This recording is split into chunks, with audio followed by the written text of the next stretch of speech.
it's interesting to connect it to your question around, how attached are we to outcomes? How do we review our relationship with failure? Because I think it's a very Western thing. And again, I'm not just saying this as a Westerner, although I was born in South Africa, but in our work, we were advised by a lot of specialists on, Zen Buddhism and Eastern philosophy and many different cultures and parts of the world.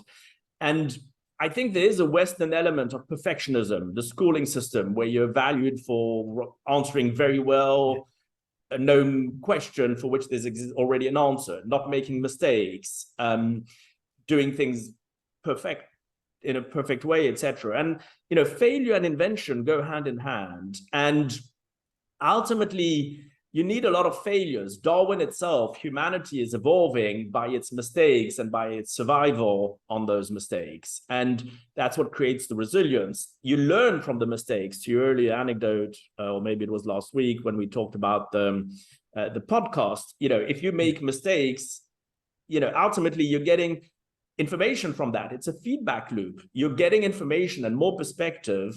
You're learning by virtue of the trial and error. And in a complex world, what's important, coming back to the nature of our world, is that not everything is known. They are unknown unknowns. They are not necessarily answers to everything at a point in time. So there's a discovery process which is emergent. And that's to do with trial and error.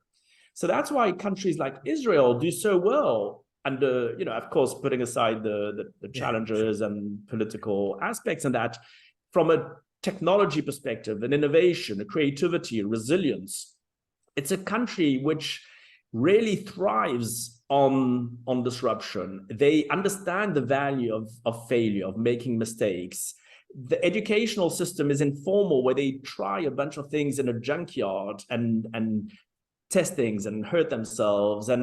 And that is what really brings value. And then you think about the Western world, where you're protected from things, where you just, in Israel, they'll try and find answers to something that they're told is impossible, for which they haven't even been asked the question, and for which there's certainly no answer.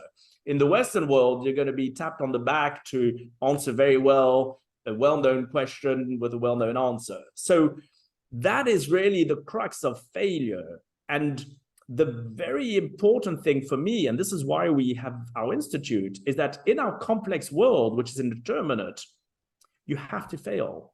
You have to emerge. You have to have a discovery process. You have to try things, because there aren't answers for everything. There are complex challenges we don't know how to deal with, societal, energy, climate, etc. And so we could spend hours unpacking it, but there is probably no bigger aspect of appreciating and reframing how we think about failure, from the educational system to governance to everything.